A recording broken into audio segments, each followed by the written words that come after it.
Rap was, I'm talking about, this is when you was excited about the lyrics. Yeah. It wasn't just about the hook. Yeah. This hook is great, but you was excited about, he gonna talk that shit. Yeah. That was a moment. That was definitely a moment, man. You know what, big man? Big moment, man. It was extremely big moment, but it's like, you know. You weren't here for that moment, though. I wasn't here, but right now, you're now tuned into $1 million worth of game. But listen, this is important. All right, I'm getting right to it. Did Hov take off on you in that? On this record right here? Did he take off on you? When you say take off, what do you mean exactly? Did he leave you? Did he? Do you think he did better than me? No, I just know the lingo. You know, we state to state. I want to know what take off means. Did take off? Did he kill me on it? Did he kill you? No way. Absolutely not. What Hov did was, I'll be honest with you, and it was amazing. I talked about it one other time, maybe twice. You know, we had a conversation about some other shit, and what he did do, he fucking walked in the room and heard the beat for 5 minutes and spit that verse. And you know, it wasn't no premeditated shit. Like, you know how sometimes, let's say I saw it to Gil, right? I say, yo, we gonna go to the studio tomorrow, 8 o'clock. You may start putting little notes together today. Right. Or tomorrow, if you start putting little shit together, then finish it off in the studio. Hov ain't even know we was going to, I didn't know we was going to do a record. We talked, we vibed for 20 minutes, 15, 20 minutes. I said, yo, let's go do this record. He sat there, thought about it, and then my name's in it, and his verse. Right. I said, oh, this nigga kind of different. Let me get to work quick. Yeah. He did that shit in 5 minutes. I ain't gonna hold you. It was amazing. It was amazing to see. But as far as taking off on me, go listen to the lyrics. Yeah. Go listen to it. Yeah. Nobody ever took off on me. Nobody, never, not one time. Go listen to any feature. I'm on. You Dutch and Spade, they got a little busy. Go listen to my verse. But you had 90 bars. He had about 90 bars. He had about 90. I said, damn, this nigga ain't gonna stop. No, why? And listen, shout out to Dutch and Spade, them my niggas. I ain't seen them in a long time, my niggas, but they was the new act on my label. And I'm like, and unwanted them on my record. I didn't mind them be on my record either because I thought them niggas was dope. And I was like, I'm not letting the new young niggas on the label come go crazy. And it's my album now. I'm spending 90 bars. Yeah. AI come to me first all the time. So the AI, it's my favorite verse ever, Cam. You were ballistic. Yeah. Cause it was two young niggas seemed like they, what's up? They I swear them niggas talk that shit too. Yeah. You know what I'm saying? Yeah. So I was like, oh, let me go crazy. Cause if you ever listen to it, the nigga kids talk about it all the time. I felt like Biggie when the Locks got there. If you ever listen to the first song the Locks did with Biggie, Kiss talks about it. Biggie, the Locks spit they shit. They went on. First thing Big say is niggas talking it, but they ain't living it. Cristal, so, yeah. Wave cat, gave the chunks, bitch. Yeah, with the willies, other willies, like, who these little dirty niggas? Yeah. Fuck is y'all talking about? They talking that shit, but I'm living it. Right. Yeah, and the Locks know that they talk about that all the time. So that's how I felt with Dutch and Spade, not saying whatever, but I was like, there's no way y'all gonna come let y'all come over here and do whatever. So yeah, you're gonna get about 62 bars. You know what I'm saying? Right. So, but I fuck with them niggas. They put a lot of times. I was me and Charlie Baltimore was the only artists on the label. So when they came, not saying felt threatened, but I had to try and be like, yo, this is my house right now. It was one. Hold on. Before you say that, this episode of $1 Million Worth of Game is brought to you by New Amsterdam Vodka. Right. Now, life ain't going your way. Shout out to New Amsterdam Vodka. Mm-hmm. There you go. Caught your bitch with a dick in her mouth today. Shout out to New Amsterdam Vodka. Right. You thought that check was coming your fucking way, and it wasn't. Shout out to New Amsterdam Vodka. Yep, it's distilled 5 times. It's filtered 3 times. If you speak Spanish, there's uno, dos, tres. For that clean, crisp finish, you could drink it straight up. You could drink it on the rocks, juice, soda, or you can make a classic New Amsterdam Mule. Football season's preseason right now. Regular season coming up. It's great for pregame. So when you out and about, make sure you get you some New Amsterdam vodka, the official vodka for who? Barstool Sports, $1 million worth of game. Right. is the presenting sponsor for $1 million worth of game. You feel what I'm saying? And Cam came here to bless us with some of that pink horsepower. So we gonna bless him with some New Amsterdam vodka, send him back. Straight, let him take it back to Harlem. They fuck with that New Amsterdam up in Harlem. Yeah. But we gonna see what this pink horsepower is about. That's a fact. That's a fact. We'll get to it. Absolutely. Because Wallow, he burnt his piece out in jail, jerking off and shit. When you do 12,942 jerk offs, your piece ain't done when you come home, man. So we definitely gonna need a couple cases for this. Not nigga. A problem. I got you. Yeah, I hear that shit going crazy out here. Yeah, it's going crazy. Trust me, we gonna talk about it. We gonna talk about it. Like the young niggas say, it's going brazy. That's a fact. That's All a right, fact. So I want to get back to this. So that Welcome to New York City song, how did that come about? Because I know you saying y'all was in the studio, but at one time when you first got to the record label, I wasn't up there, but it was close. So I used to hear that Cam and Hove didn't get along. Right. Well, when I got to the label, I was in a bad situation with Epic. Dame Dash is my man. I'm talking about since I was 13, 14 years old. My grandmother lived in the same projects he lived in. I don't want to say projects. Dame would get mad if you say he lives in the projects. They lived in like a nice little co-op on the east side of Harlem. So we was super cool. So when I got to Rockefeller, I thought, and I know Hove too before he had a record deal, you know what I'm saying? So when I got to Rockefeller, I'm thinking, okay, I'm with the family. And it's kind of like they had their own situation, and I would try and speak to Hove, and Hove would just like kind of brush me off, so to speak. You know what I'm saying? And I've learned when I was over there, you got to earn Hove's respect musically. You know what I'm saying? It's like, okay, you here, Dame brought you here. You Dame man, you ain't my man. So I was heating up, and I was getting hot. And I told him, Hove, we might do something here. We'll see. And then it got to a point when I was getting hot, and I was like, damn, man, what the fuck, my nigga? We not gonna do something? So you used to be in the office? How you used to see Hove all the time? In the studio, office? Both. So, Rockefeller had a studio. Then Juan, OG Juan, y'all know him as. Yeah. He had the studio Baseline, and all the artists from Rockefeller used to go there every day. So I would go to the office, see Hove, Dame. Hove didn't come to the office that much, but he'd definitely be in the studio. Them niggas be in there gambling, do a bunch of shit. But it was like me and Hove didn't really speak as much as I spoke to everybody else. So as we got hotter, it was more like, I'm asking you, Hove, you don't really want to speak. And then one day we actually had a conversation like, it seemed like there's some tension here. I want to clear the air. We good. And I'm like, great, because I just been wanting to get that conversation out the way too. And being that we good, I actually got a beat up right now. Just Blaze did it. Let's go do it right now. And that's how the song came about, just like that. Okay. All right, now, one thing about it, you came out of the messed up situation with Epic. Mm-hmm. You come over to Rockefeller. Mm-hmm. You in the Def Jam building. How did you make, because, I heard some things. You learned the building. Mm-hmm. How did you learn to build? What was you doing to make you get that record popping? Oh, boy, like, what was you doing? So when we got the Def Jam, Rockefeller, I was in a fucked up situation at Epic, Entertainment first, but they were signed to Epic. Unlost his deal, and Epic kept me because they had it in the contract, if we ever get rid of Un, we allowed to take what artists we want from him. So now I'm at Epic. They super duper corporate.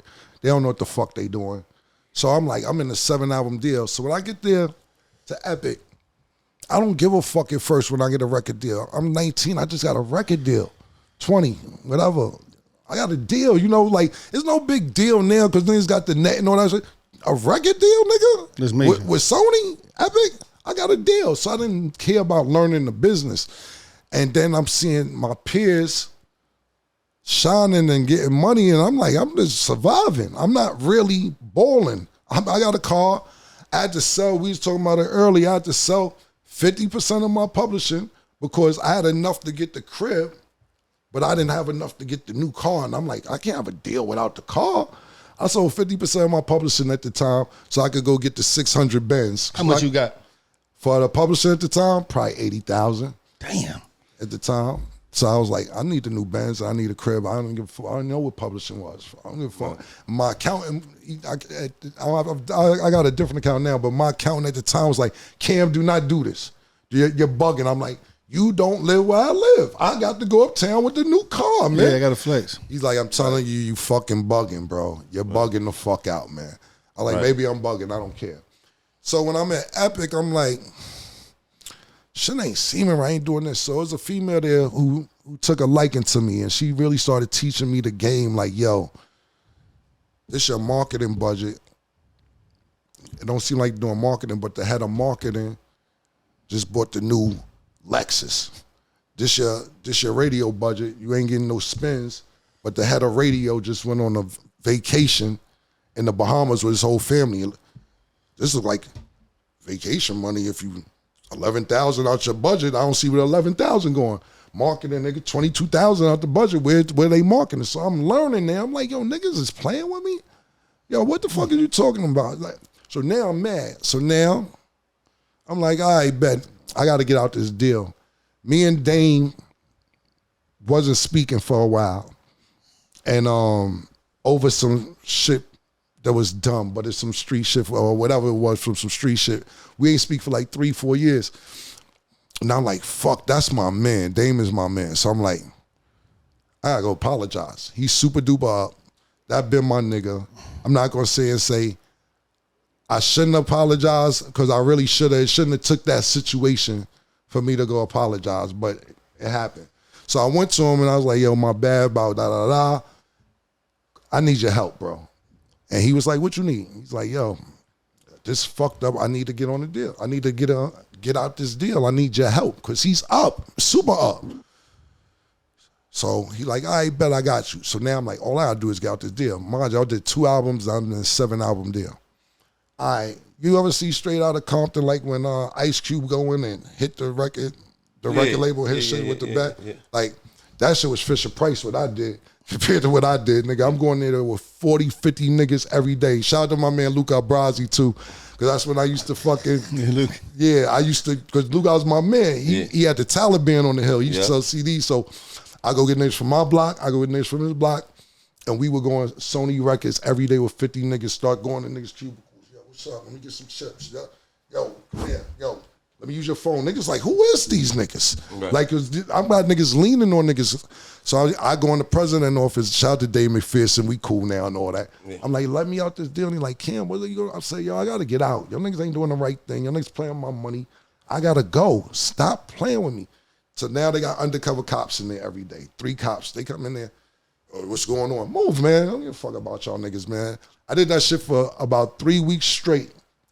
Niggas will leave, smack a computer over, motherfucking kick the garbage all on the floor, all type of shit till it got to the point where Dame eventually came up there with me to Epic, and he's like, you should just let him go, bro. This is not going to stop. And I'm like, so they end up letting me go. I get to Rockefeller. I'm excited to be there. I'm happy. But hold on, before I get there, I told Dame I had 3 different distributions. I said, Dame, I don't want to go to Rockefeller. What's up with your deal at Elektra?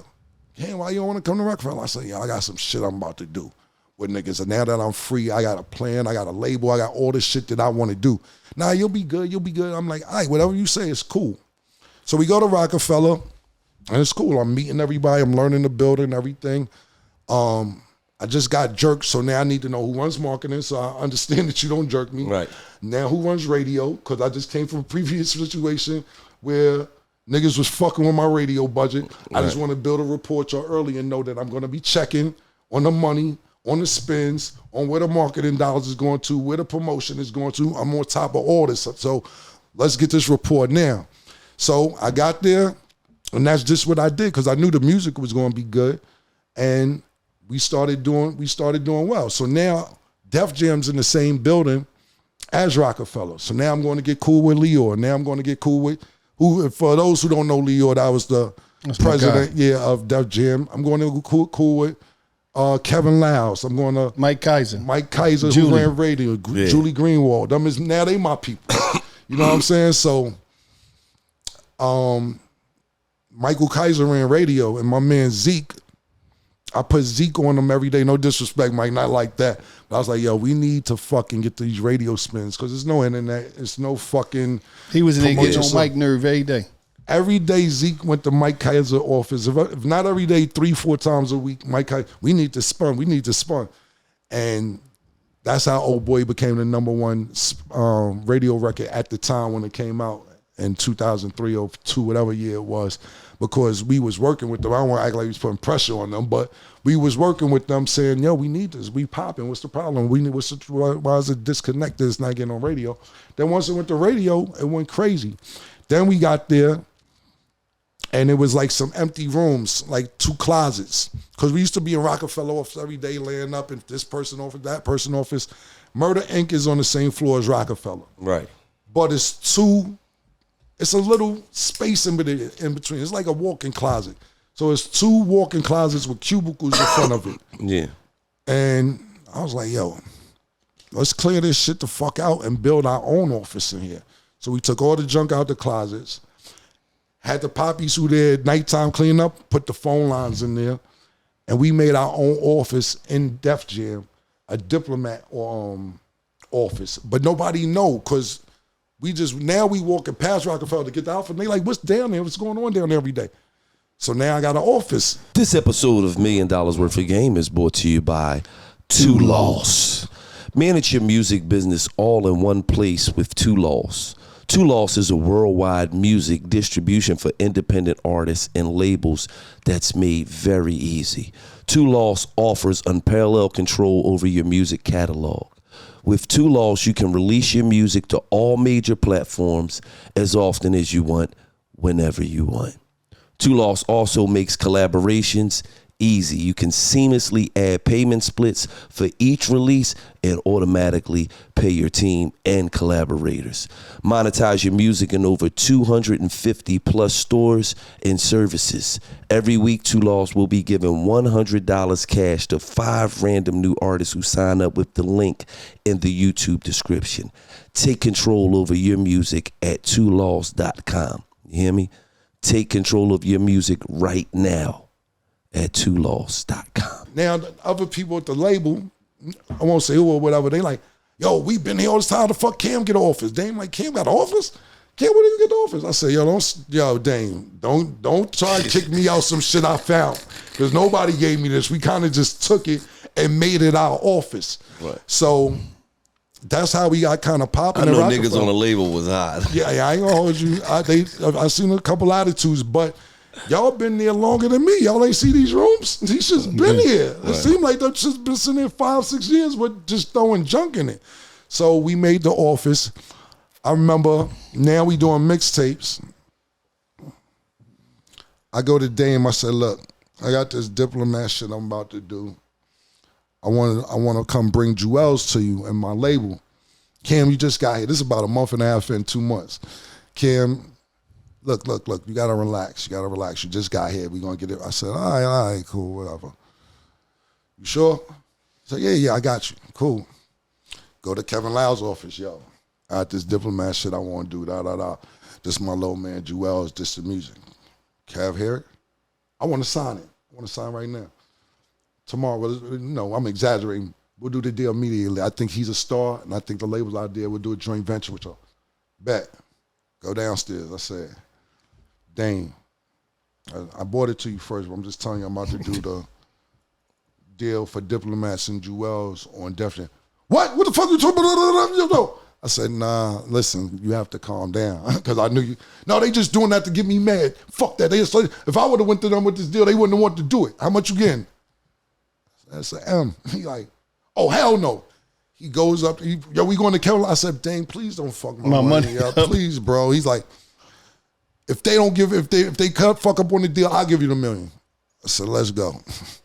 He go up there, start going crazy. Kevin like, you just doing this to get me mad? Kevin Loud like, bro, I just like the artist. I like the idea. I think Cam is hot. I think the diplomat shit is hot. I like his little man, Jewels. I'm giving him a deal. Nah, nigga, you just gonna do that because you ain't the... Kevin Loud said to Dame, he said, Dame, I get a salary. I get the same money whether it goes through Def Jam or goes through Rockefeller or whoever. I don't give a fuck. What are you? Yeah, you just doing, I get mad. So now, this shit taking a couple weeks. I'm like, yo, Dame, where is this money at? You said, matter of fact, just give me the money since you trying to give me, and when the deal come back, I give you the money. Now it's coming, Ken. I said, yo, so now, I remember saying, yo, Dame, I need to go buy these pounds. Because that's what I was going to do with the money. I was going to buy a mad piece because I was like, I just came from a fucked up situation. This seemed great, but I ain't risking it. Dame always think everywhere is wired. Everywhere. He doesn't mean it, y'all. He starts talking to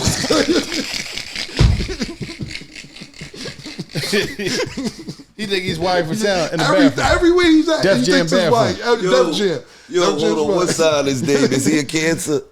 He's a Taurus. Oh, because this nigga is the same way. Cuz, don't say that shit, cuz. What's going on, cuz? Like, I ain't going back to jail, cuz. Stop talking like this. Fuck that, them niggas better not play me. He be like, cuz, stop, cuz. You 45 now, we not to lit. Yeah. He don't mean it. Yeah, that's what he starts saying. He's just playing, y'all. He doesn't mean it. He's not buying any pounds. Yes, the fuck I am, man. I need this money. What are we doing, bro? Yeah. So anyway, the deal ended up getting done. So that's how I did it. Through Def Jam? No, through Rockefeller. Dame was not letting that happen. Dame was not letting the Diplomat Jewels deal go through Def Jam. Oh. It didn't matter. It was because it was the same money. I went to him first. I went to him before I went to Kevin Lounge. You just told me I need to hold on. I'm speeding. I kept it real and came back to you. I could have let you see the shit when we threw the party. Right. And said, yo, Diplomat Def Jam. I came right back and kept it 100 with you. Right. But I still went through Rockefeller and all the money was the same, so I didn't really give a fuck. Right. It was cool. Right. So that's kind of how I to answer your question, how I kind of excelled at Rockefeller, because I came from fucked up deal, and when I got to Rockefeller, I just learned, I knew what needed to be done that wasn't being done at Epic. You know what I'm saying? So I'm like, boom, boom, boom. We go cross these dots. Oh, we got free studio. Oh, we taking advantage of everything, nigga. That was like going from fucking the orphanage to the penthouse. You know what I'm saying? Right. And I just took advantage of the situation. Damn. Right. I just want to say this right. Every artist in the world, though, every rapper that's been popping at some point in his life, know that when you come to Philadelphia, one of these bitches is gonna suck your fucking soul out of your body. You hear me? You're going to be connected to Philadelphia somehow for the rest of your fucking life. That's a fact. Let me tell you something. Back in the day, Cam come down, you know, and I'm from North, but you used to hear, no, Cam got a salon out in West. And I'm like, what the fuck? Hold on, this nigga's from Harlem. What the fuck is he doing with a salon out in West? Yeah. You want to explain? That's a fact. No, you asking me or you asking out? No, I'm asking you. You want to explain? Yeah, absolutely. How you got a salon out West? And ain't no secret, bro. It's no secret at all. So, it's funny. No, I'm telling you, I met the girl. So, this 1997, Mace, Puff, Mace, all them was doing Powerhouse. Yeah. And I just got my deal. And I was like, I can't go without the car. The car we was just talking about. Yeah, 600. Yeah, everybody like, can we leaving it this time? But the car wasn't going to be ready till like 7, 8 o'clock or some shit. Whatever time it was, I'm like, nah, I'm not going without my car, my nigga. Right. I don't want to ride on the tour bus. I want to be in Philly, nigga. That's an hour, 40 minutes. I'm taking the car. I get to Philly. I can't get in, but I don't give a fuck. I got my car. I'm outside. I'm outside Powerhouse. Right. By myself, just chilling. Popping Dolo. It is bitches everywhere. It's going crazy. And that 600, let me just tell y'all, that 600. See, now you see all these motherfuckers with the cars, everybody renting shit. Nah. Everybody got some shit that ain't theirs. All right. Back then, that was it. Nigga. That was the spaceship. You pulled up in a 600. That motherfucker says 600 on the back, V12. Yes. Shit. That's a fact. Like, nigga, it was that's the wide body. I couldn't even get down certain blocks of Philly. You know, y'all streets is slim. That was the wide body. So I pulled up. I'm just outside talking to everything. I'm just happy to be 20 with a 600. Fuck the show. I seen the show already. Cool. So I see this girl. She got the Forest Green Lexus 300 at the time. I'm like, fuck is that? Boom. Yo, what's up, shorty? Oh, what's up with you? Oh, she's all right. I'm not talking to you. I'm talking to her. This is your car, right? Bad joint. So she seen my place. You from New York? Yeah. Got the number.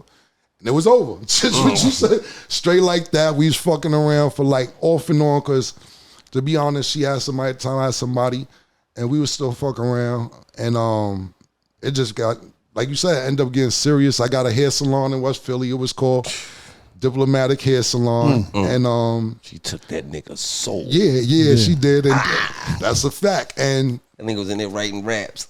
yeah, that's a fact. Gil ain't lying. He ain't lying. So that's how that came about. I met outside of Powerhouse, and then we just built a rapport. She was getting money in the street too, so that turned me on a little bit more too. Yeah. That shit turned me on. Like, oh, you fucking with the cars? Oh, yeah. Oh, damn. Yo, and this is the time now, mind you, when I meet her, we stay in contact, but we just talking about, you don't got as much as you think in the beginning. Right. So I'll tell her, yo, why send you me 600? I am about to go do it now.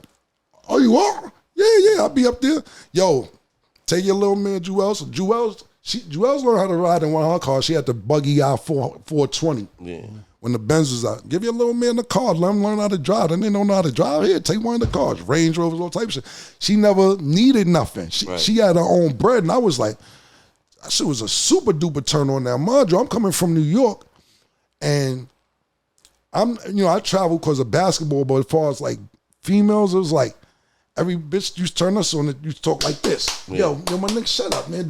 We used to that. Right. So when you meet a lady, you're like, oh, bitches is really bitches. You know what I'm saying? They know how to act. Right. You know what I'm saying? So all that shit turned me on. You know what I mean? And that's exactly how that went. And R.I.P. Tawasa, R.I.P. our mother, Miss Margaret just passed away. Her son Tyree, Ine, the whole family. I still love y'all. And I'm still here because we had broke up for What's up, R.I.P. Yeah. So we had stopped fucking around for like 10 years, and then I just got back with her like the beginning of 2018. I was like, fuck it, let's get back together. Like, not like that, but it happened. And then she had like a heart attack in her sleep 2019 in November. Damn, sorry to hear that. Yep. Let's see. So that's what happened. Yeah, the moral story is, listen, let me tell you something. What Gilly talking about as far as Philly. That's like the word in New York. Like, the best how you go to Philly. Like, oh, man. No, for real, I'm being honest, I'm being honest with you. Like, I'm talking about for rappers, be like, yo, go to Philly. They got the best head. And I'm not talking about Tawasa. I'm just talking about Philly as a whole. You see how he said that with Philly, nigga? Because, listen, let me tell you something, man. My man, and I don't want to say no name, so Dame knows somebody who was dealing with a chick out here. I don't want to use no name. I'll use Dame name. And Dame told me, he was like, nah, that bitch head is crazy, man. Because I was like, yo, what's up with your man? He said, nah, her head is crazy. I said, oh, you got head too? He said, nah, but I know the way he's acting. Her head is fucking crazy. Y'all never seen this nigga act like this in my life. We got mad bitches. This nigga acting goofy. Her head is wild. These niggas crazy. That's the word, Wallo. I'm telling you right now. For New York artists at that time, get on the highway and go to Philly. No, it's still like that. Lil Tootsie was just here. He had a whole relationship. She fucked his life up. Yeah. Put his dick in the Diamond Street headlock. Fucked him up. Yeah. I'm talking about fucked him up. We asked him, we said, you did a whole song, but you mentioned everybody but Philly. He said, 'cause Philly girls ain't shit.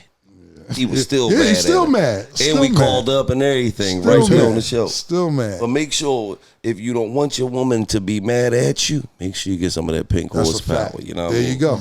Now, Wallo shorties, they mad at him. Listen, no, ain't nobody mad at me. I'm a fucking animal. Now. This episode of $1 Million Worth of Game is brought to you by the National Highway Traffic Safety Administration. Are you one of those people who think it's okay to drive stone? It's not okay. It's not okay. What's the worst thing that can happen? You end up driving below the speed limit. It's no big deal, right? Wrong. The truth is your reaction time slow way down when you're high. You not only put yourself in danger, but everyone around you. Listen, talk about a buzzkill. Listen, man. Stop kidding yourself. It's not okay to drive high. If you've been using marijuana of any form, do not get behind the wheel. If you feel different, you drive different. Drive high, get a DUI. Listen, if you drive high, you're getting a DUI. This message right here is powered by the National Highway Traffic Safety Administration. What are you doing? It's not cool to drive stone.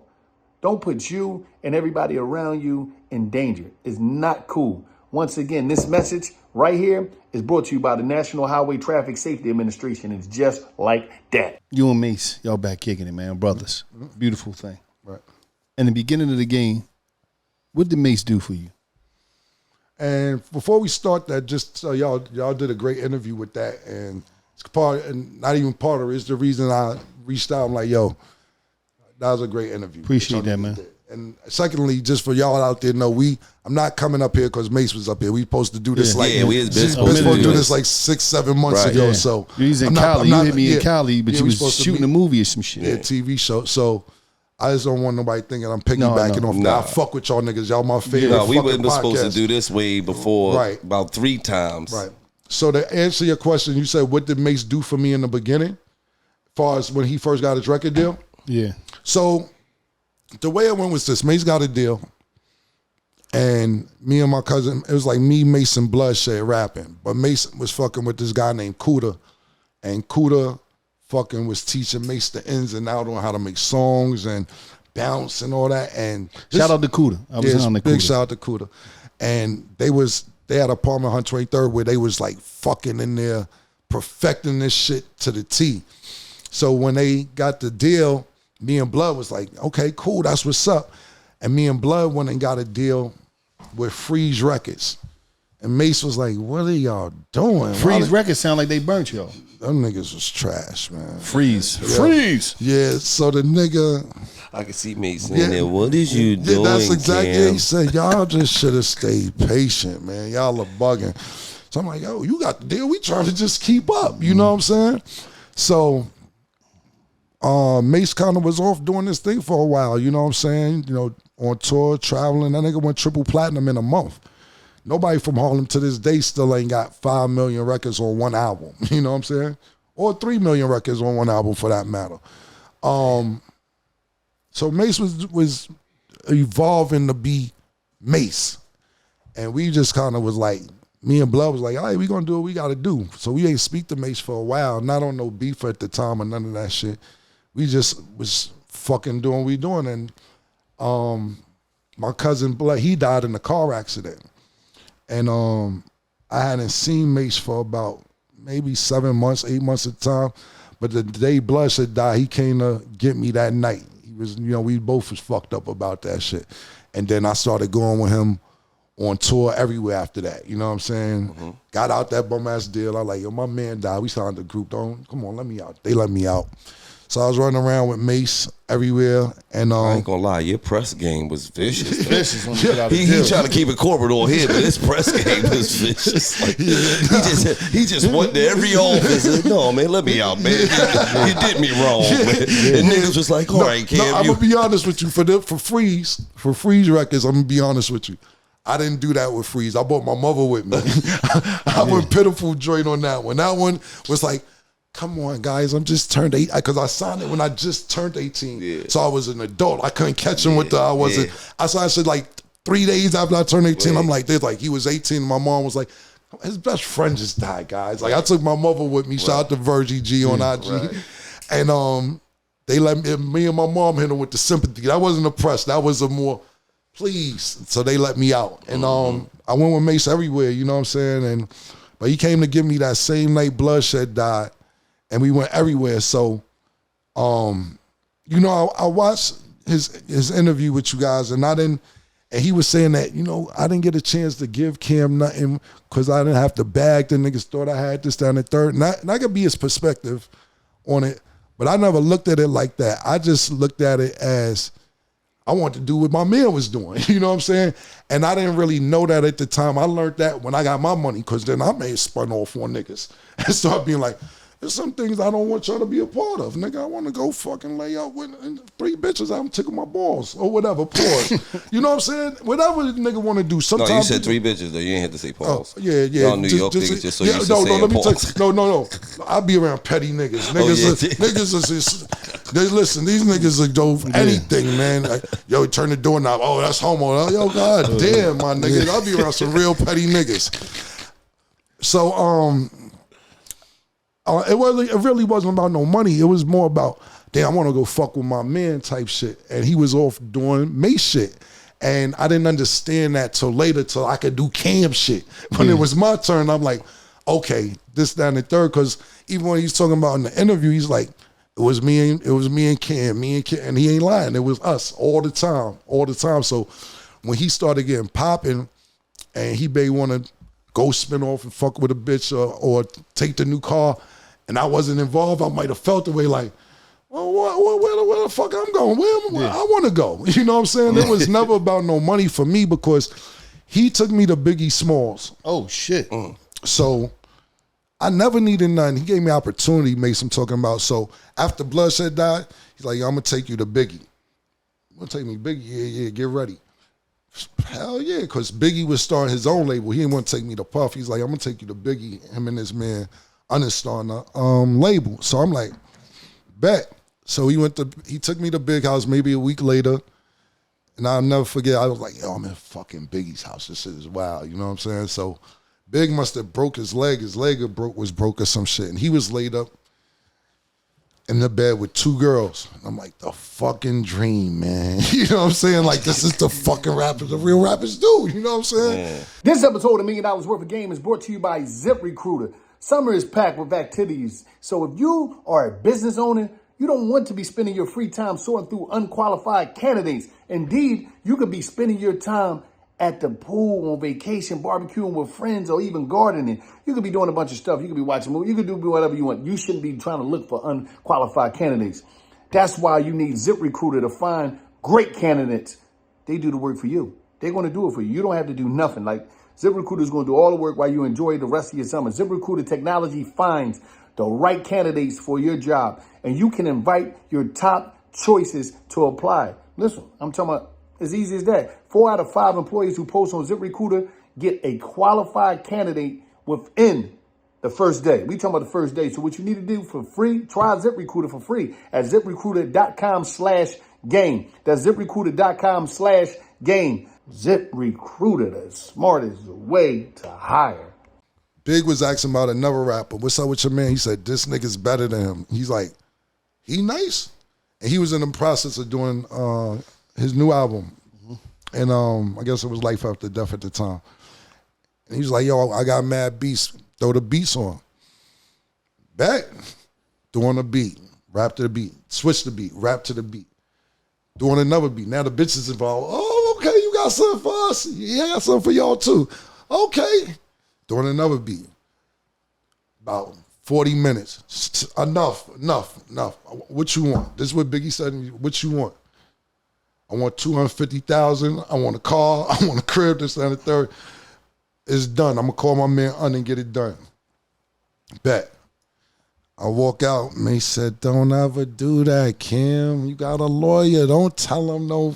I said, I don't fucking know, Mason. Just take me to Big I'm trying to get this money. Yeah. So he was like, he's like, you spud him. When they ask you how much you want, don't tell them how much you want. I was like, well, my bad. I didn't know, man. I just told nigga what sounded good. Well, I thought a rapper should deserve it that time. So when he was talking about giving me something, that was the greatest gift you could ever give me. You gave me opportunity to feed myself and not depend on nobody for no money. So I ain't give a fuck. Like I said, I may have asked Mason. Mason don't forget. He probably got more memories. But I remember me personally, I only needed $400 one time to get my grandmother a washing machine because it was her birthday. And I got tired of her going to the laundromat downstairs, her struggling with all the clothes and all that shit. So all I ever wanted to get my grandmother a washing machine. I may have asked him for that. He may tell you about 17 other times I may have asked him, but that's the one that stands out to me. But taking me to Biggie Smalls' house and me eventually getting a deal with his partner, that's all I really need, a way to feed myself. That's crazy. It's like, That was vicious. And that's good that y'all connected, man, because you could tell from him talking, y'all had real brotherhood. Like y'all really was day ones together every day. Right. And it just was like on some other shit. Now, you had situations like in between, the under team, the Epic thing. When was it that you went to Ohio? They say you was popping in Ohio. Yeah, I heard for a minute you was like I don't want to say the king of Ohio because you was from New York. They got gold records in Ohio. Right. So, did you go before Rockefeller? Yeah, I went before I went in between getting out of Epic and getting with Rockefeller, then stayed there when I was with Rockefeller. So I got out my deal at Epic, and what really made me go higher, I had a son in the year 2000, and I was just getting by, and I'm like, nah, enough's enough. I got a kid. My mentality was, I'm not going to ever let my child suffer. You know what I'm saying? I didn't grow up with a father, so that was just my mentality. Like, even all my niggas today, none of us have fathers. We all great dads. You know what I'm saying? I see you too. You know what I'm saying? So that shit mattered to me. You know what I mean? So I was like, I'm going to do whatever the fuck I got to do. So I had 2 gold albums, and I got weed, and I got on the highway because I had a partner. I had a female tell me about it first, then I had another guy tell me about, like, there's no good weed out here or whatever. So I'm like, Columbus, Ohio? Looked on the maps and shit, like there's big maps and books of maps. I'm like, it's an 8-hour drive. I'm gonna go take a chance, because I had a New York dude I met that lived out there. He's like, Cam, if you come with some weed, nobody got good weed out here. So I used to go to Chicago, a couple dollars too. I had a girlfriend that I used to mess with in Chicago. Drive there, and I'm like, Ohio's kind of on the way, so I'm gonna stop. So I stopped and met up with my guy that I knew at the time, and he was like, bring some weed with you. So I had 2 ounces just to smoke. I got there. He said, you got weed? I said, well, I got a couple of ounces. Yo, give me that. There's like fucking niggas going fucking roaches when the lights come on, just scrambling for the 2 ounces. Give me that. I'll take it. And niggas like, I'll give you 900 for it. I'll give you 800. It was like 400. An ounce was like 400 times. They like, Cam, so my man pulled me aside. He said, see, you know, I told you bring this shit out. You come out with these little fucking 2 ounces. What the fuck you gonna do? I'm like, I'll be right back. I went back to New York, and I remember I was with Freaky Zeke, and we may have had like about 18,000 at the time, but one of it, I had 8,000 on the side, and I had just got a check for 10,000. I said, this 10 going towards Ohio for the weed. We was in front of the studio. We lost the check. We going crazy. We like, what the fuck? We under every car, everything, looking for the check. We just had it. We walked to the store. That shit was fucked. We depressed for 25, 30 minutes looking for the check. We walked down the block. The wind must have took it. It was like underneath another car. We found it, started dancing. Went and bought some weed, and then this time you had 2 gold albums. Yep, And no money. no bread. 18,000. I had enough to survive and pay my bills to my name. Yeah. And then so I bought the peas, and what I was doing was I look out for a couple niggas, but I get rid of them shits immediately. And then what I do is I keep like maybe like a half a pound and just have a smoke party. If you want to come smoke with me, I would charge $100 and you get to smoke the best weed or whatever the case may be. You know what I'm saying? So that's why I went to Ohio, because I was like, I had a son and I was like, man, fuck this shit, man. Weed ain't that bad. We gonna go get rid of this shit. But when I seen them niggas cry, Steve just basically taking the 2 ounces out of my hand, like, bring more. It's like, you ever see the movie Blow? Yeah. And they was like, tell George to bring more when he's coming. I was coming right back, man. They don't even worry about it. And you wasn't sure? You wasn't? Did you have to ride through PA? Yeah, PA vicious. No, so like anything I did dumb or what niggas considered dumb, I learned the law because I never want to go to jail. So riding through PA, when you come over Route 80, you go, once you get out of PA, you're in Ohio. And like you said, PA is the roughest. It was, at the time, I checked out on everything, and if you had 3 pounds or less, they would consider a misdemeanor. And I never sent a car or never got in a car with more than 3 pounds. You know what I'm saying? I remember I got pulled over one time, and they had a bum ass dog. No disrespect to the dog. I'm trying to be call no dogs or nothing, but I had 2 pounds, and this girl I was with, I took 2 girls with me. I don't know why I did this, yo. I said, yo, put these pounds in your bag. She's like, why you putting it in my bag? I said, I done took the trip 100 times. So if you do your thing and stay in your lane and all this shit, they don't fuck with you. Do the speed limit, whatever. So I just put the shit in her bag. I just put it in there, and she's like, why you putting it in my bag? I'm like, yo, shut up. And no stabs box, I just threw it in the trunk. So it's 2 lanes on 80 going to Ohio. They got me boxed in, 2 trucks. I'm like, yo, for like 30 minutes, so I finally get on the shoulder, go around. They call the cops on me. I get pulled over. So the cop comes, yo, it smells like weed in here. I was smoking. And that was dumb too, but I never got pulled over, so I didn't care about smoking. I said, yeah, we was smoking. He said, look, I'm gonna be honest with you, man. I'm looking for tens of thousands of dollars, pounds of kilos of drugs or bodies. I said, bodies? And he said, yeah, niggas ride through here and try to get rid of bodies. I said, damn, that's crazy. I said, nah, we ain't got none of that. And they said, cool, my partner's coming with the dog. I said, oh, fuck. So he takes our luggage out, put it on the floor. Dog come and put the dog in the car. So I'm like, all right, as long as the dog is in the car, I'm looking at the pounds on the floor. So I'm like, all right, bet. Dog go in there, go crazy. He's like, yeah, I guess he's going off what you smell. You kept it real with me. I'm going to keep it real with you. Which one is your bag? I said, my bag?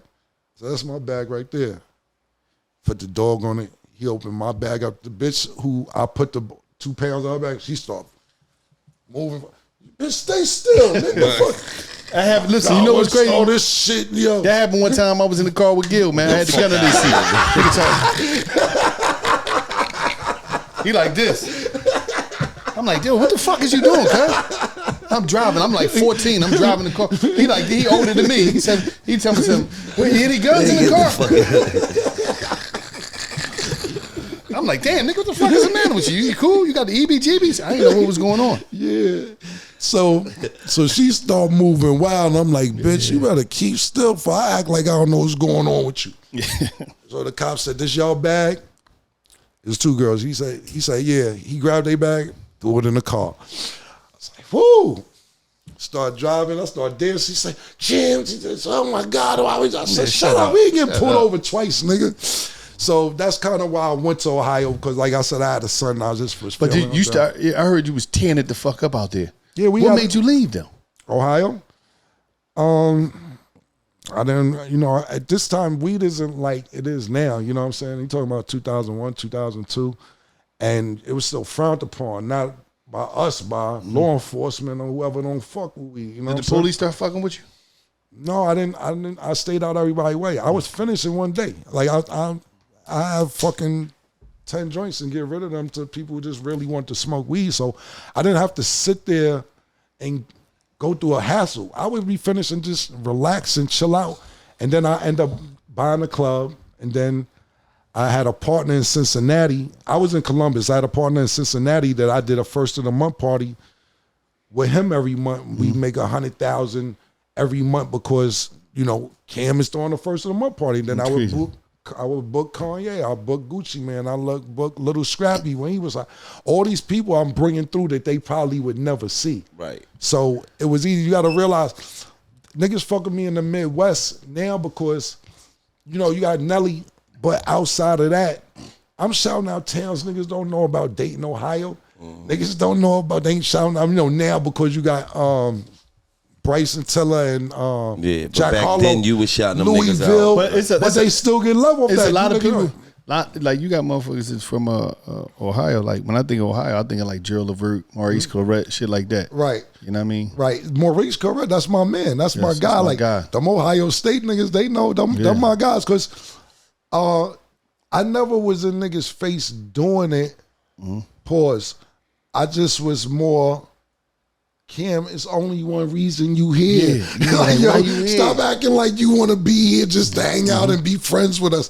We know what's going on. I'm like, the fuck are you talking about? But bringing up like Gerald Levert, that's kind of why I stopped doing it because it was a cop in Columbus and he was a fan. He was cool. He's like, yo, Gerald Levert want to speak to you. I'm like, Gerald Levert, the singer? He's like, yeah, Gerald Levert, the singer. I'm like, a cop came and told you this. Yeah, and I'm like, for what? Like, all right, cool.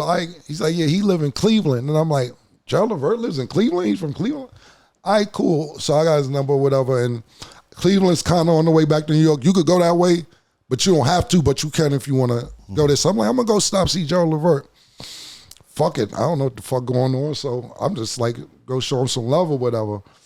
And cause I was actually on a song Casanova. We had like remixed his shit. So I went to go vibe with the nigga. And the nigga just was like, when I got there, he got a bowling alley in his house. He got swings. Gerald Levert shit was big. I said, I didn't even know you killed him like this. You know what I'm saying? Yeah. I'm like, I'm a fan, but I'm like, this shit looking like Michael Jackson house right now. Like, fuck is this? You got Prince money? Like, I'm thinking, you think of Gerald Levert, like, okay, good R&B scene. That nigga shit was crazy in there, man. Yeah. And so he said, Cam, man, you doing your thing down there? I said, yeah, we got the club. We got the, He's like, you may want to slow down, man. I said, what are you talking about? I'm acting stupid. He's like, look, man, they starting to talk about you, man, and I got some friends that's in law enforcement, and then you need to calm down, bro. You're like, you good now, but you're not gonna be. I'm like, what are you talking about?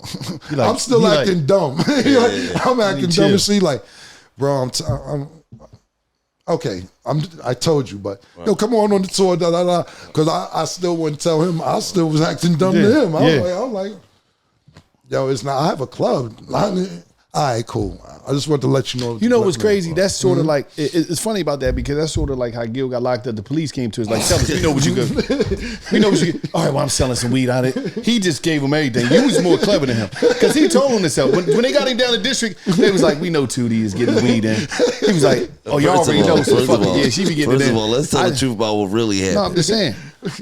We come about that drink. I'm an athlete. Mm-hmm. Yeah, I get away heavy, ankles don't.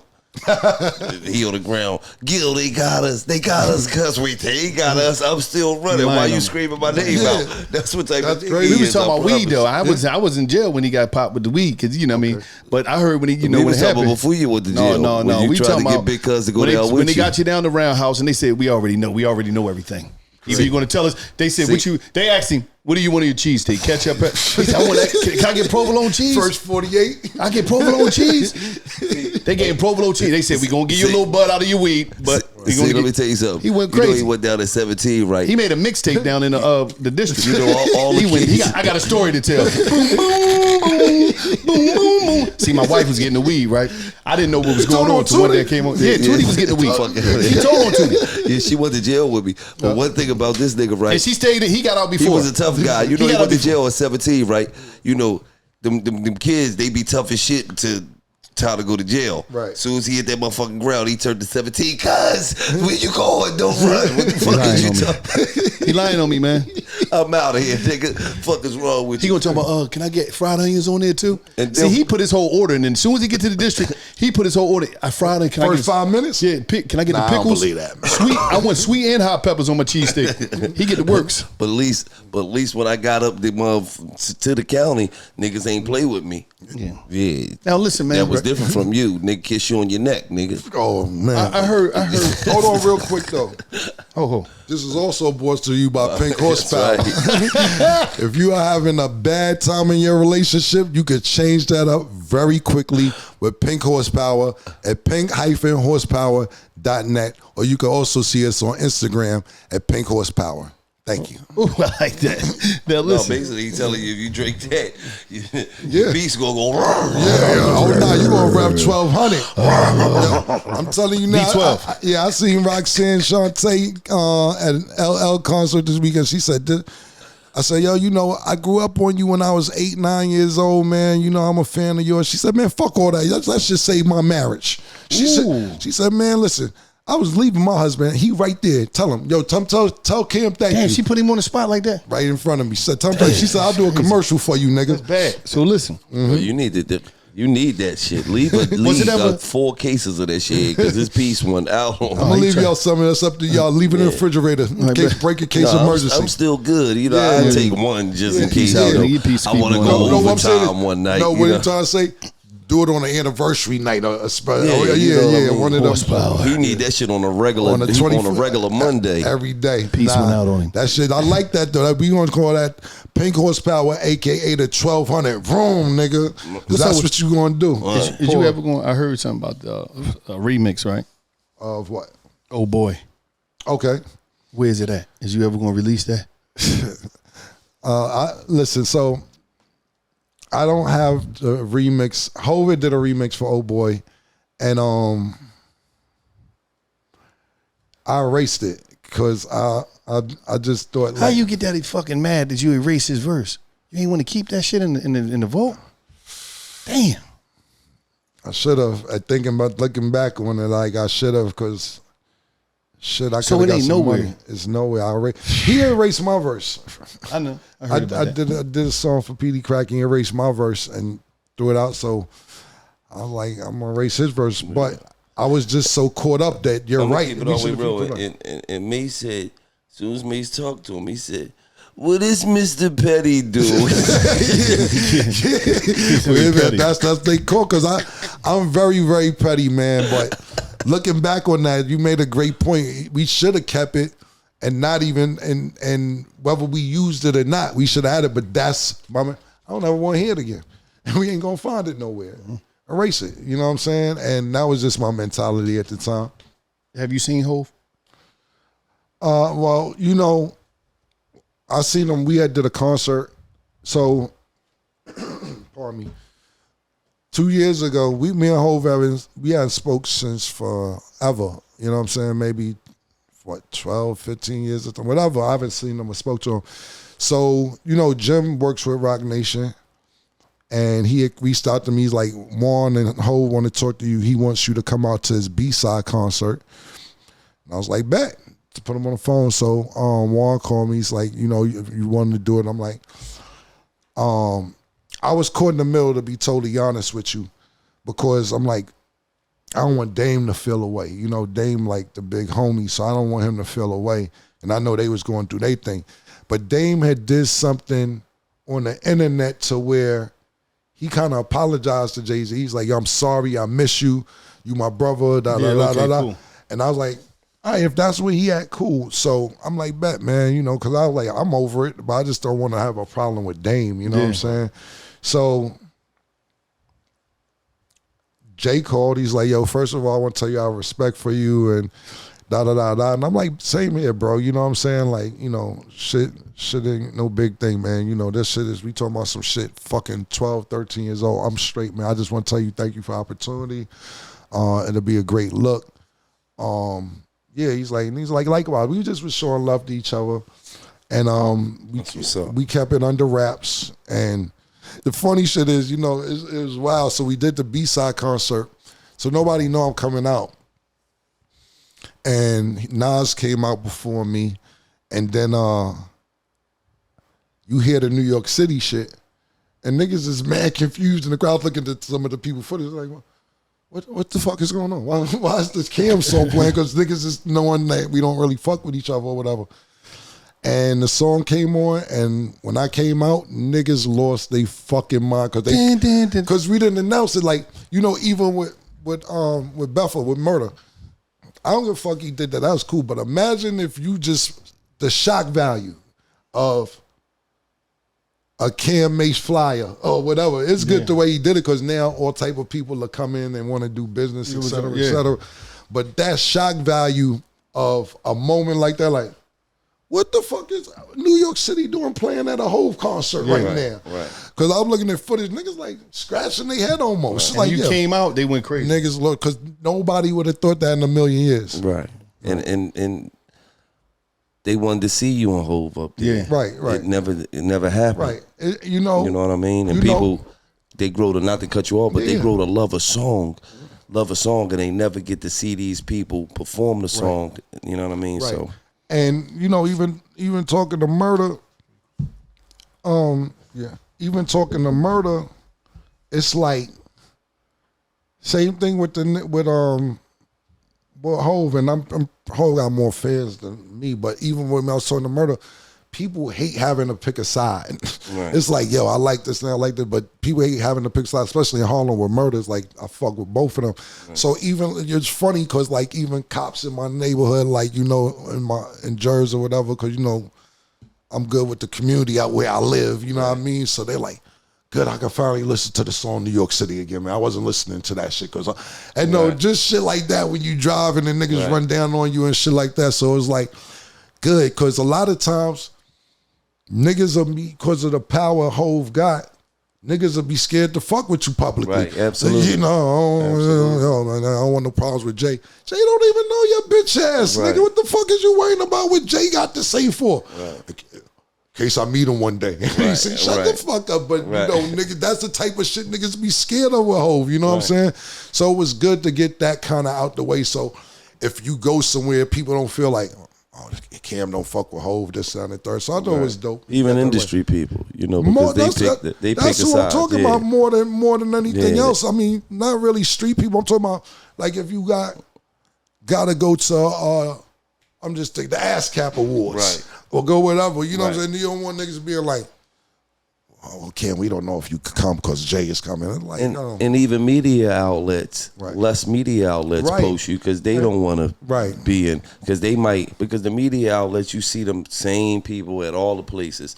They get a relationship with the people. So if they got a better relationship with this person over you, they ain't gonna give you the best article. Right. They not gonna give you the best look. They might post a picture up where you looking crazy and shit. Absolutely. One eye closed. And then put the caption, whatever they want to put underneath. You feel what I'm saying? So, you know, when that shit go down, you just gotta. Absolutely. You just gotta be happy when it finally reconcile and you like, okay, now cool. Now my shit could go right. You know, I mean, at the end of the day, it wasn't even about go right for me. It was more like, I'm gonna figure it out because I don't depend on music music's a bonus for me. You know what I'm saying? So after that bad situation in Epic, and I don't sell no weed, and not illegally anyway, I still got weed in the dispensary. Pink Mink, if you're in Vegas, make sure you go pick that up at any dispensary in North Vegas or at Nevada for that state, for that matter.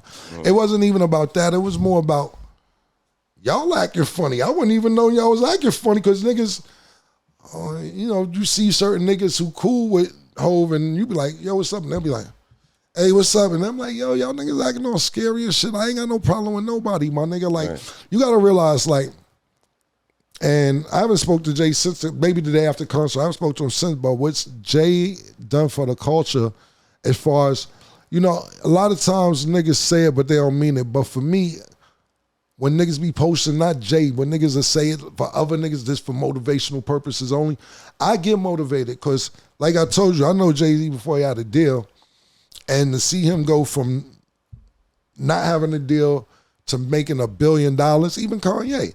I seen Kanye begging for a deal. You know what I'm saying? Right. What was your relationship with Kanye? Kanye was cool. See, the thing with Kanye, he's a producer. Nobody really accepted him as a rapper in the beginning. You was in the studio with him? As far as him rapping or doing rapping beats. And all this shit. He rapped for me and Jay was in the studio one day, just, you know, like this, and Kanye just going crazy, rapping his mind out at night, and Jay is just in this two-way, and I'm like, I'm like, this nigga kind of spitting, but, you know, he kind of got the weird movement at the time, and it's like, I don't know about like it. What's going on, man? You a producer, but I was like, I told Dame, I said, that kid's spitting, yo. I told Dame, like, I said, that kid is spitting, B. And Dame took the chance on him and gave him the deal. Like, I seen his documentary, so it's a bunch of, I didn't see all of it. I seen the first episode, so I know there's a bunch of other hurdles he went through outside of Rockefeller, even with Rockefeller. But just from my eyes, he was in there he was dumping in the studio one day for like 30 minutes straight, dumping. That nigga was spitting. I told Dan, I said, that kid is nice. Before he came to Rockefeller with the beats, he was out at Circle House trying to fuck with Cash Money. Yeah, listen, man, I was mad at Kanye for a long time till I got to Rockefeller, man. I had a real attitude with him because before I got to Rockefeller, he can play beats for me at Sony. When I had my deal at Epic, and he played this beat for me, and I'm like, oh, nah, I want that one. I want that. I wrote the song that night, did the song. I said, cool, we gonna work the paperwork out and get this together. 2 weeks later, maybe a week later, I hear H to the is O, V to the is A. Oh, my nigga, I used to dribble down in VA. Yo, is this the fucking beat you just told me I could have after we wrote in the studio that night? He gave it to Hov, and I was pissed. I wrote the whole song that night, everything, and he said I could have it, and we was getting the paperwork together. And Hov dropped it like 2 weeks later. So you still got the song? I end up doing that same song. I don't have the that version to a different beat. Yep. Yeah, it's called. It's a song. I did it to actually "Ambitious of a Rider" Tupac beat. But if you listen to the song, H to the, I did H to the,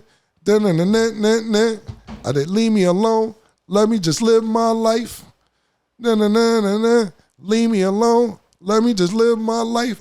That's to that beat. If you ever listen to the pianos and all that, I wrote it to that. Yeah. All right, now, did Paid in Full turn your shit up? Absolutely. Absolutely. So, Paid in Full. So everybody know the story from Harlem. You from Harlem, everybody know the story. So, I was kind of in the middle of trying to get with Rockefeller, well, because, you know, Dame did that movie. Mm-hmm. So I'm getting out of Epic, and I wanted to get and Dame, everybody knew about it. They was auditioning and everything. Everybody's going to auditions. So Dame was like, be at this time to audition for the part, So I'm in the house with Jim, and we practicing the lines this time, the third. So he like, yo, we got to kill that, man. We need Harlem in the joint, So I'm like, all right, bet. So I say, yo, you think I should take the real pistol with me and pull that shit out at the audition? Because it's a part we read, and then you got to you're supposed to have a gun. He said, yeah, fuck it, let's do it. So I go down and do the audition. Me and this nigga's reading this, the director, Charles Stone, Dame Dash, and somebody else sitting there. You know that when you do an audition for the movie, they're sitting there, whatever. So I'm reading the part back and forth. I'm here, God, like how know where Wallow at.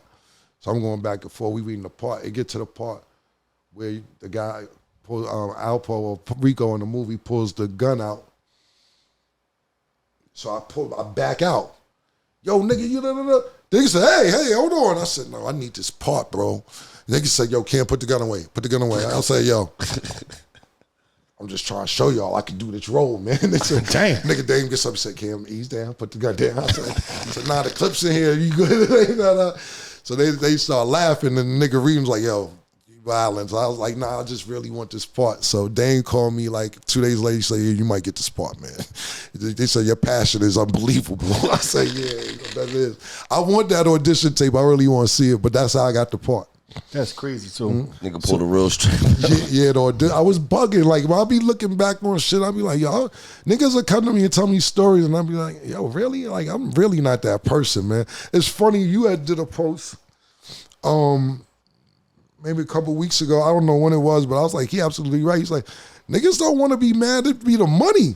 Niggas ain't tough. Niggas don't want this. Niggas don't want to be tough, nigga. They just ain't got no money. They ain't got no money, and they be frustrated. You mad at everything. And it's the God honest truth. I thought I was tough. Yeah, I was too Tony too tough till I got some money. Then I realized I wasn't that fucking tough. I just was broke. I was frustrated. Life had me in a butt naked Russian headlock, kicking my fucking ass. Yeah. Soon as you because if you're really tough, not to cut you over, when you posted that, I wish I could like this 20 times. Because if you're really tough, you'll get some money and just say, okay, fuck it, I just want to live in the hood and stay right here in the jungle. You niggas know I got money. You niggas can break in my house, try me at any time. No, niggas don't do that. Yeah. Niggas get the fuck away from them. Finally get to get away from these niggas. It be the toughest niggas. He got 11 bodies. As soon as he get somebody, I get away from these niggas. Yeah. Thank God. Yeah, man. Nigga be praying, man, I ain't gonna shoot them niggas, man. That's a fact. I was fucking broke. You ain't lying. When you post that the other day, I say, yo, if this ain't the truth, it is what it is. Like, yo, my nigga, who wants to be mad and angry all the time? Because when you ain't got no money, you mad at everything. Everything. That girl tell you, shut up. What you mad about? I don't know. I'm mad. You just mad at everything, yo. A prime example. You could be driving in a car, right? Your woman is holding up traffic. Nigga beep the horn. You broke. Shut the fuck up, nigga. Yeah. We move with it. Yeah. Yep. Nigga beat the horn, you got some money. Babe, you holding up traffic though. Move over to the side. You don't want no competition. Babe, you holding it. There's people, the whole fucking cars is behind us. Just pull over. Right. Like, that be the difference from when you got money and when you don't got money. Right. You ain't got no money, everything is a fucking problem. Right. Like, fuckers, you get in the elevator, motherfucker just looking at you normally. That motherfuckers thought I was gonna rob them and shit. Niggas all scared and shit. No, nigga, they just was being observant. That's all. Exactly. You got some money, you get in the elevator, motherfucker look at you, look back at him. Hey, what's up? How you doing, man? Right. All that dumb I'm shit. good. I'm giving you a great example. I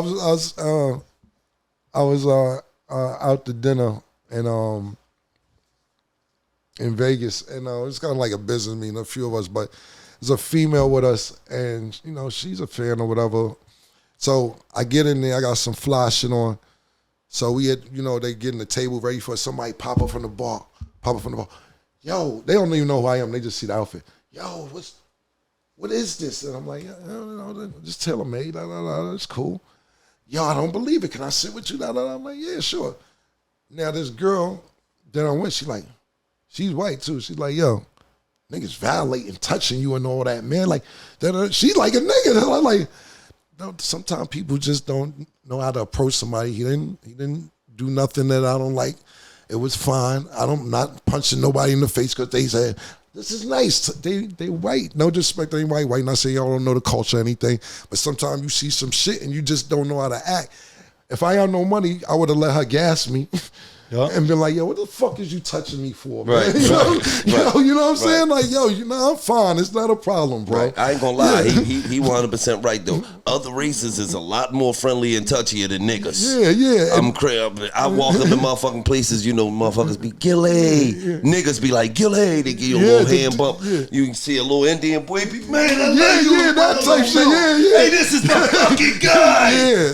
I love you, man. What the fuck going on? Get the fuck off my neck, man. Goddamn. Fuck you grab me up like that. No, I'm saying that's how they be though. Right. Niggas you gripped up in prison. Shut up. Like, but it depends. Some people just be fans of like her knowing and don't know what to say. Right. Like, one thing I don't play with me, especially like, not saying I got respect for rappers, like, motherfucking, when I don't play, I just meet you and you give me, we taking a picture like that. Yo, get the fuck off my neck. You're not looking like you sending me out in the picture. Right. Nah, like, you my man, of course we can get one of these. Ain't no problem. When they just come automatically, let me get a picture. Nah, I don't play that, and I don't play you leaning on me on this shoulder. Yeah. Let's take it. If I just met you, cool. If you my nigga, we could do all that shit. I ain't got no problem. Because it seemed like you belittling me. I may be crazy or old or whatever the fuck you want to say, but you're not choking me I just met you 7 seconds ago, nigga. Right, we gonna be like this. Yeah, that's a fact. Man, throw your motherfucking hands up, man. And then especially if a nigga taller than me,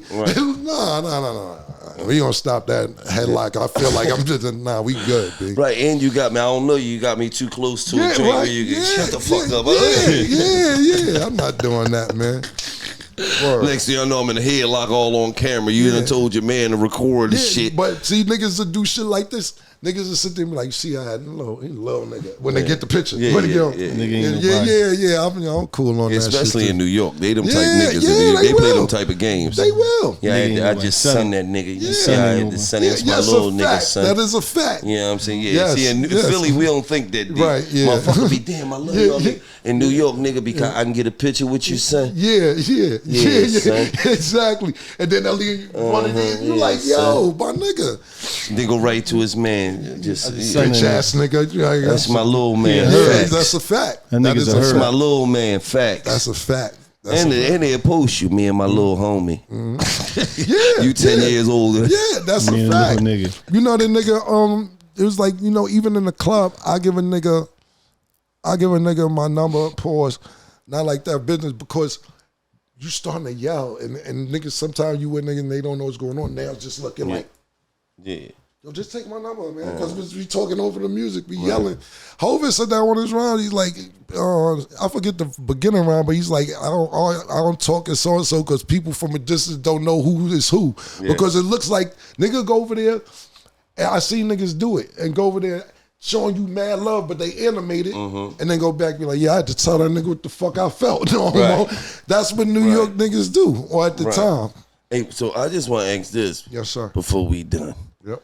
What the fuck has New York niggas done to the New York women for them to talk like that? Listen. Don't nobody on planet Earth talk to a grown fucking man like a woman from New York. Listen, man. They vicious, Lo. You don't understand. I think we thought at one time, I just told you that a little while ago before I told you about my shorty in Philly.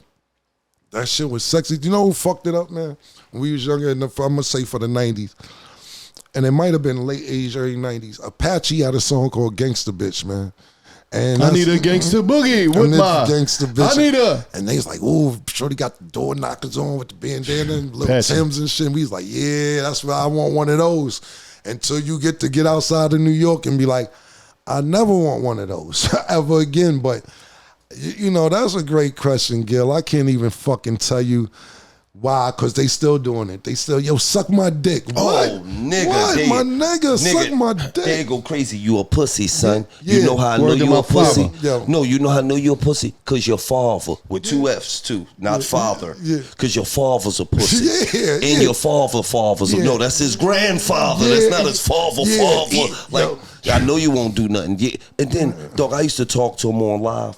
When I used to go on live all the time, I used to say, why the fuck do y'all talk to niggas like that? Right. And they be like, Gilly, let me tell you, these New York niggas, Gilly, they don't know how to fucking talk, Gilly. You gotta talk to these niggas like a nigga, Gilly, because these New York niggas, Gilly, you just don't fucking know, Gilly.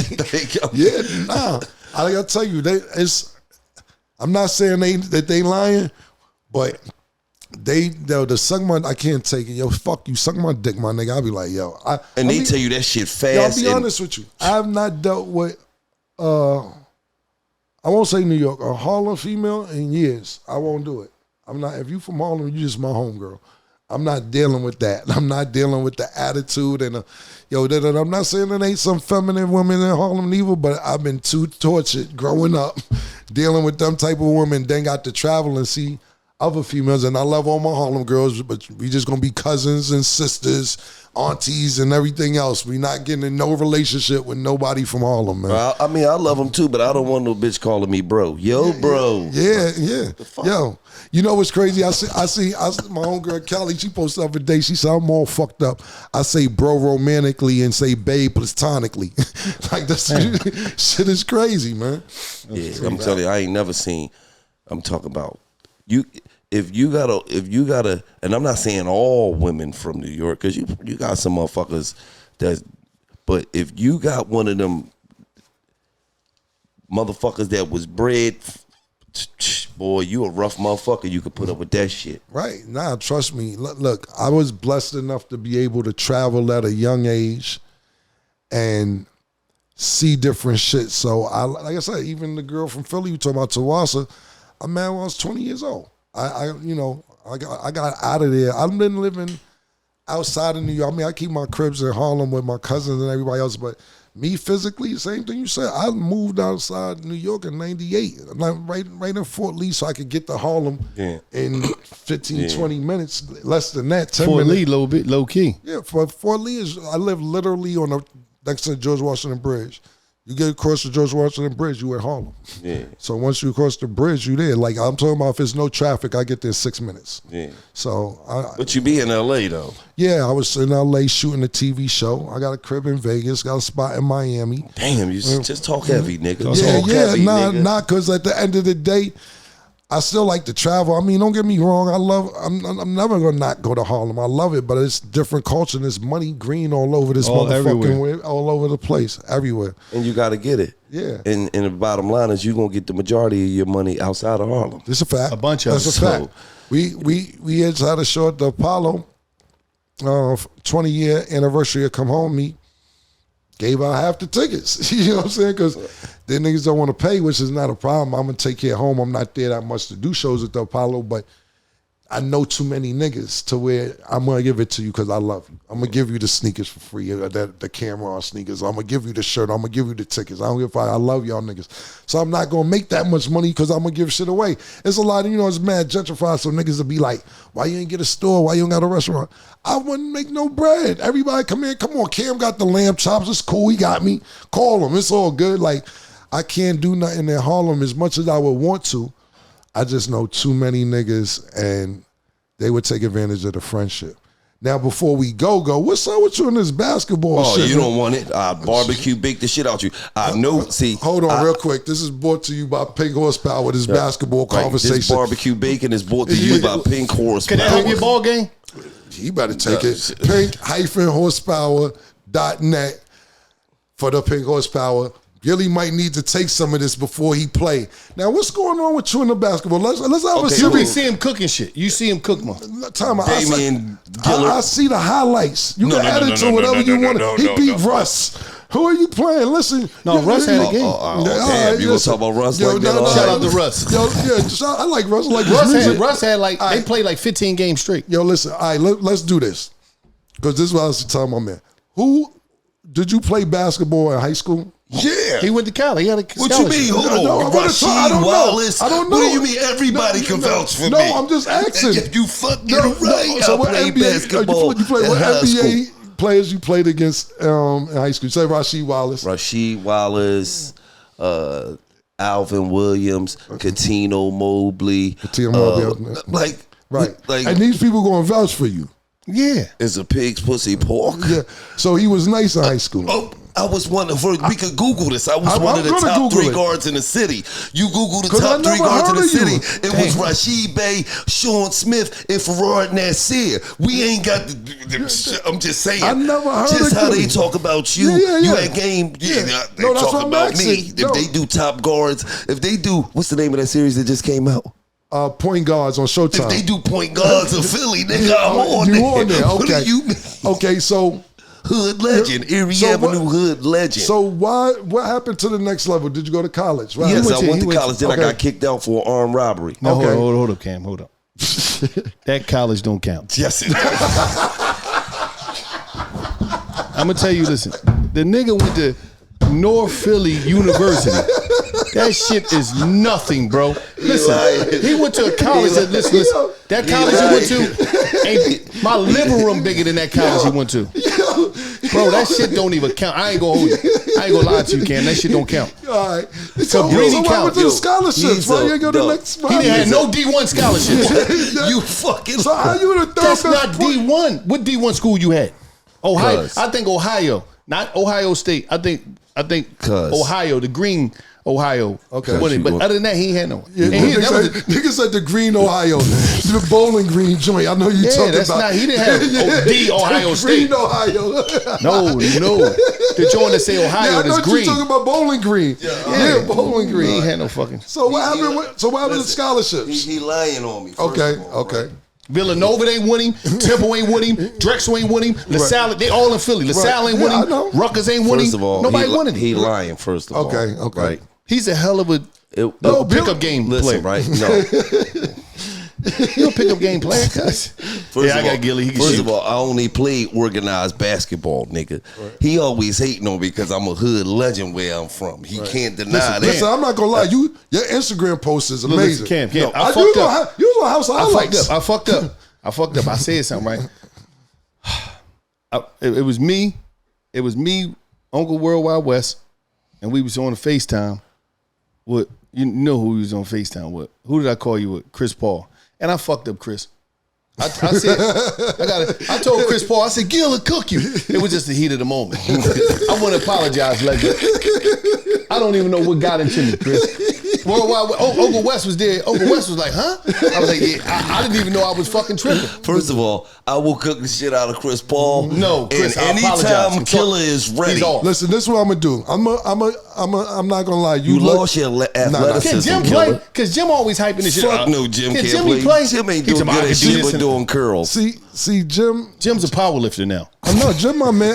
Yeah, he is. I mean, he He definitely can't play. He's too tight. Jim hang with the white boys. He wear the belts and shit. Jim said that. Yeah, Jim said he offered you the 1-on-1. You ain't want it. Jim definitely didn't offer me the fucking one-on-one. That's what I heard. I don't know. would have dushed Jimmy the fuck off. Jim ain't never played tournaments. Like when I say play, that's why when Mace was the other day, he's like, Jim is like every tournament, high school. Like Jim didn't play school ball, and like we played real like We play tournament. real basketball. Yeah, like not just Jim played like he was good pickup, but I'm talking about like fucking AAU and Yeah, 5-star right. camp and all that. You ain't playing no AAU. Sunny Hill, fuck is you talking about total response? Fuck is you talking about, nigga?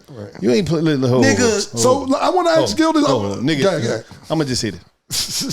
You played for Sunny Avenue, not Sunny Hill, Get nigga. the fuck out Fuck of is here. you talking about? You ain't played for the real deal. So what happened when it came to college? Why did you go to this school while I was talking I about? went to Cabrini College. Did you ever hear that? No. I'm It's not like- it's dissing like a that. block What it's like a college block you wall. went to? So I was recruited. I was going to the University of Miami. Oh, he went to a real school. What school did you go Just to? the Hurricanes? No, I went to Navarro. So I'm about to, it's Navarro. It's the #1 junior college. Oh, Right, I could have went to junior college. no, y'all all niggas can't over. play No, ball. but you're not listening. I'm trying to tell you what happened. Just real quick. My senior year, we was 23-0, and for the season, lost in the first round of playoffs. I never went back to school. I was mad. I thought we 23-0. We ain't supposed to lose in no first round. I never went back. University of Miami called me because I gave my letter of intent to them. Cam, where's your SAT scores? You know that shit was important. That's Where's why I your went to grade? Cabrini. Right, and I said, I didn't go back to school. They said, Cam, what are you doing? What are we going to do about point? I'm like, I was depressed. I went up. My baby mom, I have a baby at the time. Baby mom went to. She was in college at Albany. I went up there and started selling weed in her dorm room. I stayed in her dorm room for the rest of the school year because I was so mad we lost. So the University of Miami put me in Navarro Junior College, which is in TEC, Texas Eastern Conference, which is the #1 junior college conference in the country. You know, Steve Francis, Sean Kemp. At the time I went there was 17 NBA players who just went to that, played in that conference before they Who went you to cooked? D1. Hold on. One question. I got to get something right. Now, you said University of Miami. Is that the Hurricanes? Yes. Oh, yeah, he went to a real school. You wasn't better than him. He I didn't go didn't there. go. No, but they offered him. I No, had a scholarship. Yeah. I got no offers from Division One. everywhere.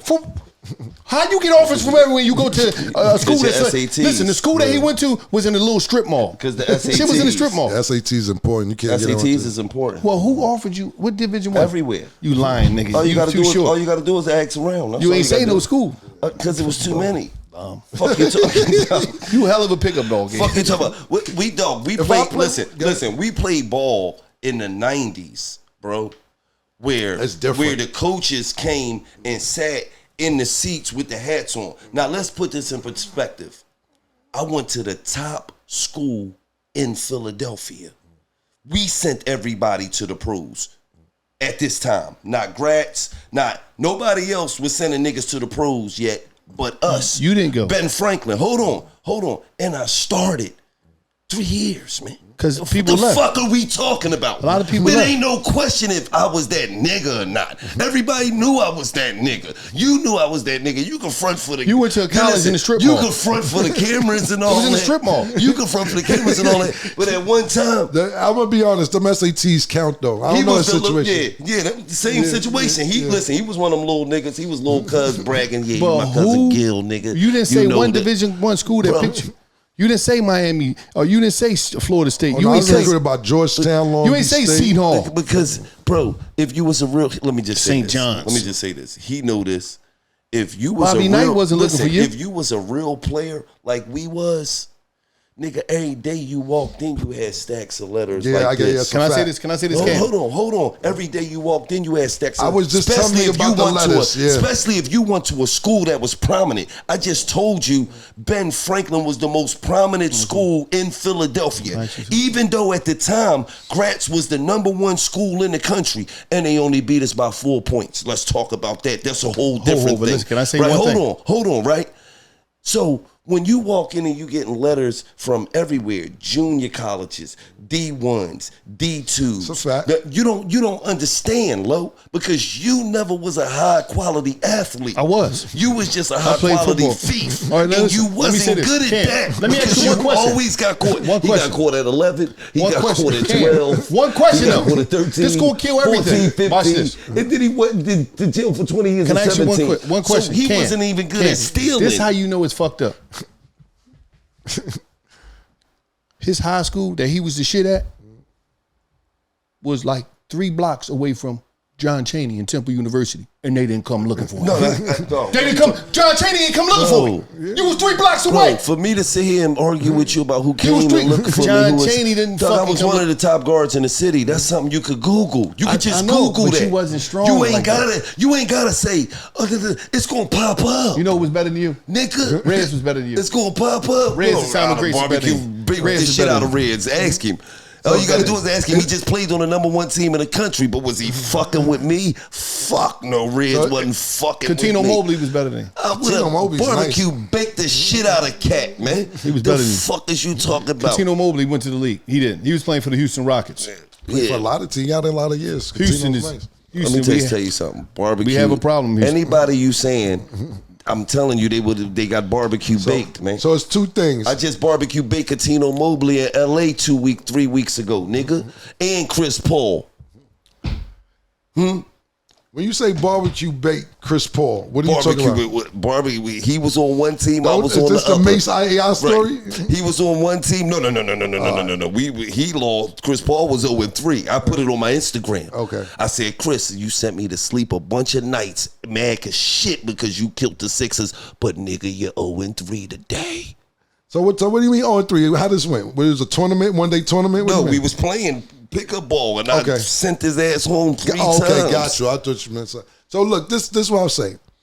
I'm gonna get in shape and play. I ain't gotta get in shape. You in shape? When you ready? You ain't got to get ready. No, you right. But look, two. nigga, you're older than Tim Duncan.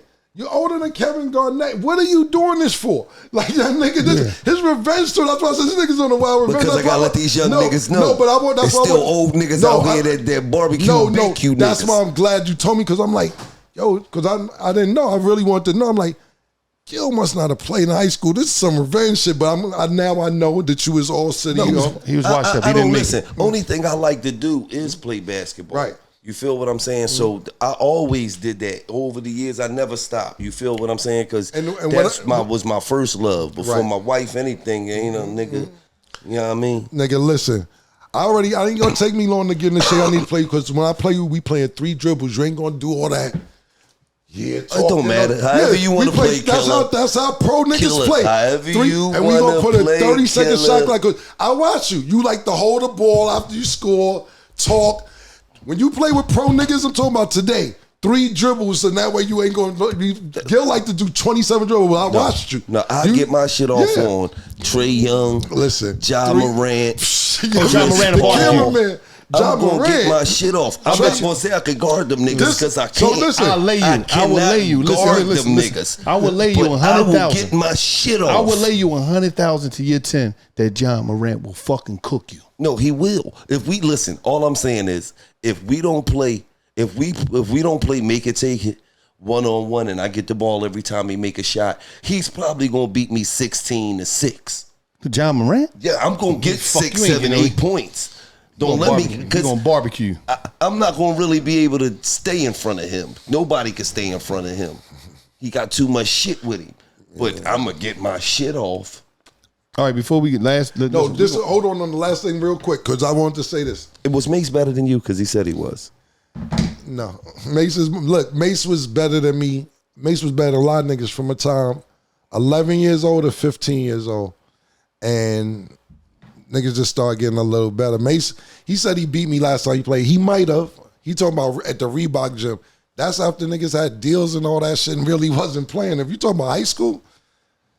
But Mace came off the bench behind you. I started. Mace came off the bench. Man, and Mace was older than you. He's a year older than me, yes. So I don't know murder. Yeah, Mace came off the bench.